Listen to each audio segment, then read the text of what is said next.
সিকিম যাচ্ছে এই গাড়ি নিয়ে একাই না, আরেকটা বন্ধু আছে, ও কাঁচরাপাড়া থেকে জয়েন হবে। ডবল উঠবে। এটা এমন একটা জায়গা যে জায়গায় না দাঁড়িয়ে আমি পারলাম না, স্পেশালি একটা বোর্ড দেখে আমাকে দাঁড়াতেই হলো। রাইডটাকে ক্যাজুয়ালি নিলেই না, মানে রাইড স্লো হয়ে যায় আর এইরকম প্রবলেমের মধ্যে পড়তে হয়। দেখতে পাচ্ছ মাস্কের ভেতর থেকে ধোঁয়া বেরোচ্ছে, মানে কল্পনা করে নাও কতটা ঠান্ডা।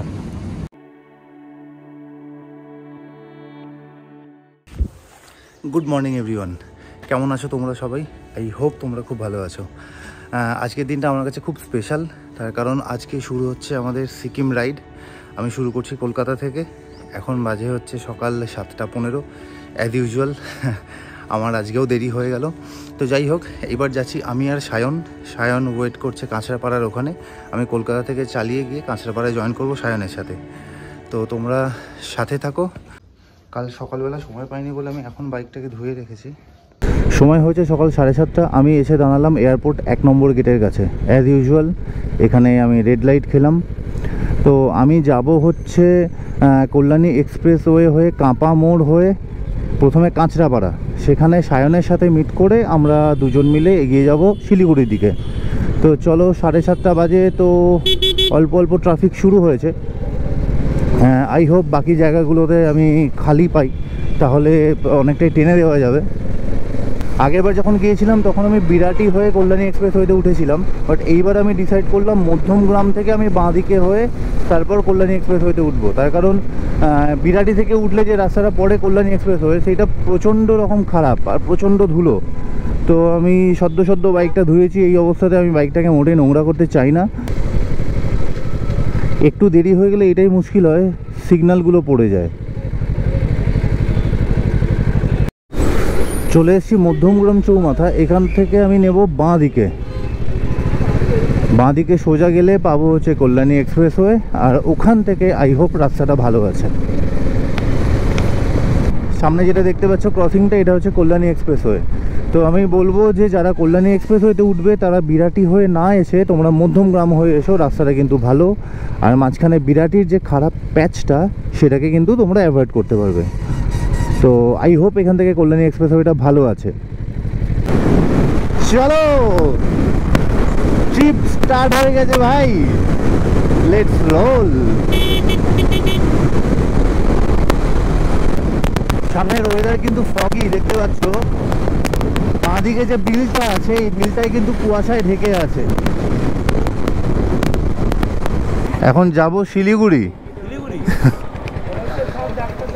সিকিম ঘুরতে যাচ্ছি, তো এই বেরোতে দেরি হয়ে গেল। সিকিম যাচ্ছে এই গাড়ি নিয়ে একাই? না, আরেকটা বন্ধু আছে, ও কাঁচরাপাড়া থেকে জয়েন হবে। ডবল উঠবে? না, ওর আরেকটা বাইক আছে। ডবল গাড়িতে কেন যেতে হয় জানেন তো? তখন আপনার হট করে শরীর খারাপ হয়ে গেল, ওই জন্য ডবল যেতে হয়। সেটা একটা ঠিক। ওই এবার যে বাইক চালাতে ভালোবাসে সে আবার পেছনে বসতে ভালোবাসে না। সব নিয়েছো? হ্যাঁ, সব নিয়েছি। ওই তো টালাই ছাড়বে না, হ্যাঁ, মাঝে মাঝে দাঁড়াবো। ভালো প্রোগ্রামিং করা থাকে। আমি আমার আগেরও একটা ব্লগে বলেছিলাম যে সব পুলিশ খারাপ হয় না। তো এনারাও যথেষ্ট ভালো ব্যবহার করলেন এবং শুধুমাত্র আমার থেকে লাইসেন্সটা দেখতে চাইলেন এবং নিজে থেকে জিজ্ঞেস করলেন কোথায় যাচ্ছি, কবে ফিরবো, কী প্ল্যান। তো যাই হোক, ভালো লাগলো। কাঁপা মোড় থেকে ডান দিক নিয়ে যে রাস্তাটা বড় জাগুলির দিকে যাচ্ছে, সেদিকে যেতে পরে কিন্তু এই জায়গাটা। আর এখানেই আমরা মিট করছি ন্যাশনাল হাইওয়ের সাথে। এখান থেকে আমাদের নিতে হবে লেফট টার্ন এবং সোজা এই রাস্তাটা দিয়ে গেলেই হচ্ছে কৃষ্ণনগর। সোজা ইন দ্য সেন্স এই সোজা নয়, বাঁ দিকে।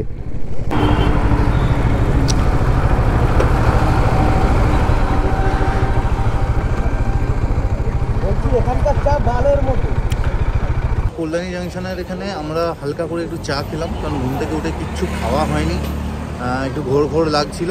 তো চা খেয়ে নিয়েছি, এখন ফুল তাজা হয়ে গেছি। এরপরে আমরা একবারে সোজা যাব হচ্ছে প্রায় 100-150 কিলোমিটার মতো গিয়ে, তারপরে আমরা কোথাও একটা জায়গায় ব্রেকফাস্ট করব। এখানে সায়ন আর সায়নের বন্ধু, সঞ্জয়। চলো, এখানে মিট করে নিয়েছি, চা খাওয়া হয়ে গেছে, এবার আমরা সোজা বেরিয়ে যাবো।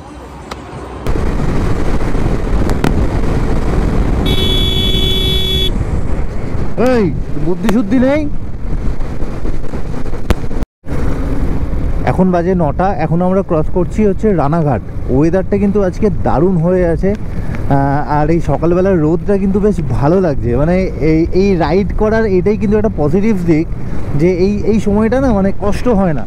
এই সময়টা এত সুন্দর ওয়েদারটা থাকে, রোদটা এত ভালো লাগে। তো যাই হোক, আমাদের ট্রিপ সবেমাত্র শুরু হয়েছে, এখনও অনেকটা রাস্তা বাকি। এই কৃষ্ণনগর রোডটা কিন্তু দারুণ বানিয়েছে, মানে একদম ফ্লাইওভার টু ফ্লাইওভার পুরো দেখা যাচ্ছে। মানে এইরকম রোড যদি গোটা রাস্তায় থাকে তাহলে আর কোনো চিন্তাই নেই, মানে অনেক কম সময়ের মধ্যে শিলিগুড়ি পৌঁছে যাওয়া যাবে। এটা এমন একটা জায়গা যে জায়গায় না দাঁড়িয়ে আমি পারলাম না, স্পেশালি একটা বোর্ড দেখে আমাকে দাঁড়াতেই হলো। তো বোর্ডটা তোমাদের দেখাই, জায়গার নামটা একবার দেখো, পাগলা চণ্ডী। এইরকম নাম আমি প্রথমবার দেখলাম। তো এখানে বাধ্য হয়ে দাঁড়াতেই হলো, কারণ এইরকম জায়গা ভাই পাওয়া যায় না।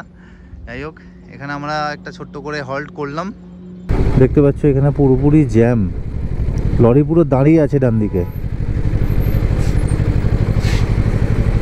কতটা লম্বা এই জ্যাম আমি জানি না, কিন্তু এই রকম যদি থাকে তাহলে কিন্তু সময়টা অনেকটাই খেয়ে যাবে। জায়গাটার নাম মনে রাখবে, দেবগ্রাম। তো বাঁ দিকের যে গেটটা দেখতে পাচ্ছ, এটা হচ্ছে পলাশি ওয়ার মেমোরিয়াল। মানে এখানে পলাশির যুদ্ধটা হয়েছিল, পলাশির স্মৃতিসৌধ লেখা আছে এখানে।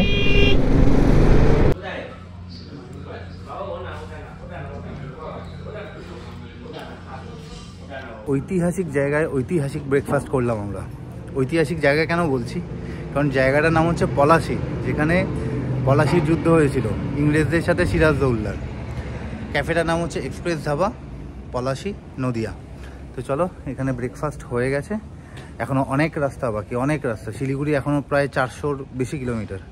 তো বেশি সময় এখানে আর নষ্ট করব না, এখান থেকে বেরোই, রাস্তায় দেখা হচ্ছে। বেজে গেছে 12টা, আর এখন আমরা সবে ব্রেকফাস্ট করলাম।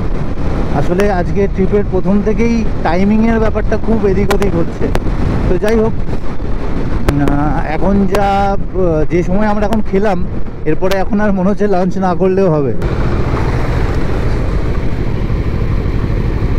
এই যে রেল গেটটা পড়ছে, এই রেল গেটের এখানে কিন্তু ভাই জ্যাম হচ্ছে, ভালো মতো জ্যাম হচ্ছে। কপাল ভালো, রেল গেটটা খোলা পেয়ে গেলাম। বাঁদিকের বহরমপুর টাউনকে বাইপাস করে এই ফ্লাইওভারটা বানানো হয়েছে। দুপাশের সিনারি কিন্তু খুব সুন্দর, হ্যাঁ, দুদিকেই সর্ষে ফুল ফুটে আছে, হলুদ হয়ে আছে পুরো মাঠ। তো খুব সুন্দর লাগছে দেখতে, খুব সুন্দর। এগুলো হচ্ছে জার্নির, এগুলো হচ্ছে রাইডের এক একটা পার্ট। রাইড মানে শুধুমাত্র পয়েন্ট এ থেকে পয়েন্ট বিতে যাওয়া নয়, রাইড মানে হচ্ছে পুরো চারপাশটা এনজয় করতে করতে যাওয়া। তো that's actually what I am doing now, enjoy করতে করতে যাচ্ছি। কোনো একটা নদী, এটা মোস্ট প্রবাবলি গঙ্গা হয়তো। তো অসাধারণ দেখতে লাগছে এখান থেকে, অসাধারণ ভিউ এখানকার। চলে এসেছি Baharampur Farakka highway, section of NH-12। রাস্তায় রাইডারদের সাথে দেখা হলে বেশ ভালো লাগে, মনে হয় যে আমি একা নয়, বাকিরাও আছে।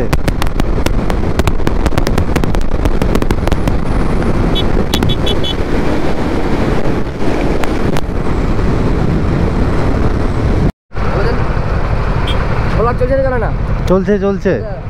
চ্যানেলের নাম সৌম্যানিয়াক, SOUMANIAC। এখন জান যাবে তো আজকাল। আমার নাম হচ্ছে মোহন শেখ। ভাইকে সব সাবস্ক্রাইব করো, লাইক করো, চ্যানেলে আমি দেখতে পাই দাদা। থ্যাংক ইউ, একদম একদম আসবে, থ্যাংক ইউ ভাই। আসবে অবশ্যই, লাইক করো, সব জলদি জলদি লাইক করো ভাই। চলো।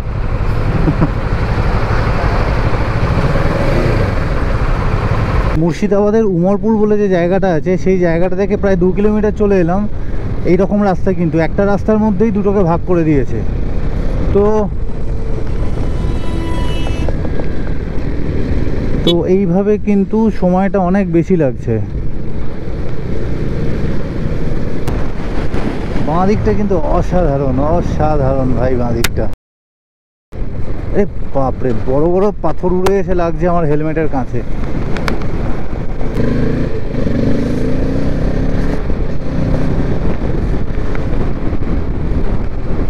এইভাবে যাওয়াটা না খুব রিস্কি, কিন্তু কিছু করার নেই।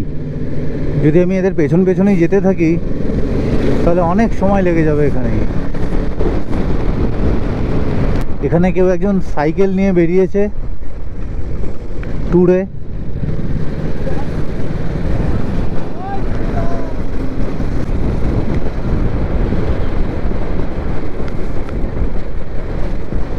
নদীর ওপর ব্রিজ, আমি প্রতিবার ভাবি যে দেখবো কিন্তু ভুলে যাই। যাই হোক, তবে ব্রিজটা খুব সুন্দর। বাঁদিকে দেখতে পাচ্ছ ফারাক্কা ব্যারেজ শুরু হয়ে গেছে, আর এই সময় কিন্তু প্রচুর জল আমি দেখতে পাচ্ছি। আগের বার যখন আমি মার্চে এসেছিলাম তখন এত জল ছিল না, এখন একদম জল টইটম্বুর।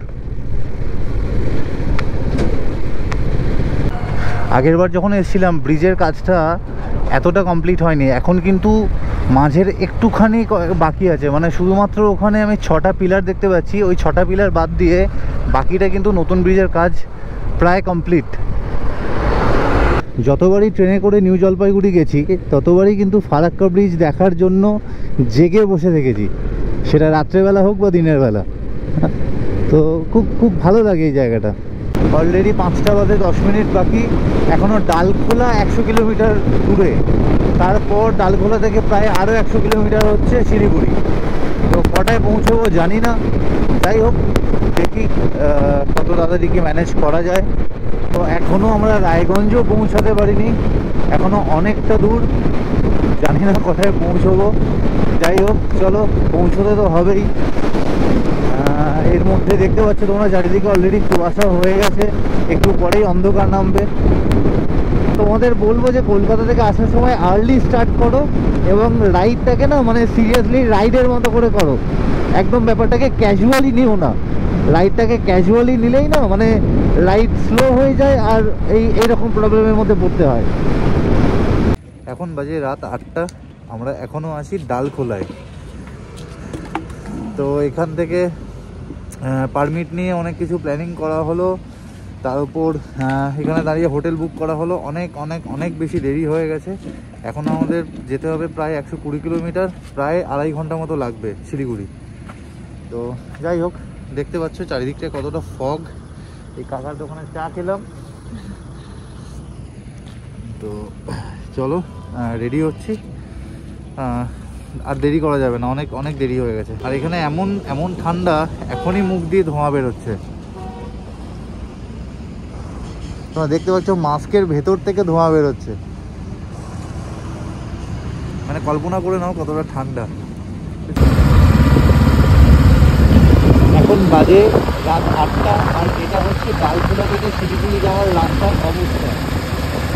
আমি গোপ্রোটা তুলে দিয়েছি বলে মোবাইলে রেকর্ড করছি, দেখো কীরকম কুয়াশা। সামনেটা না মাঝে মধ্যে কিচ্ছু দেখা যাচ্ছে না, কিচ্ছু দেখা যাচ্ছে না। এখানটা একটুখানি আবার কুয়াশাটা গেল, মাঝে মধ্যে পুরো ডেল কুয়াশা হয়ে যাচ্ছে। মানে আমরা ছাড়া রাইডারকে আমরা দেখতে পাচ্ছি না যারা এখন শিলিগুড়ি যাচ্ছে। লাইট পোস্টের লাইটগুলোকে দেখো, দারুণ বানিয়েছে, পুরো ইন্ডিয়ান ফ্ল্যাগের মতো গেরুয়া সাদা সবুজ রঙের বানিয়েছে লাইটগুলো। তো খুবই সুন্দর দেখতে লাগছে।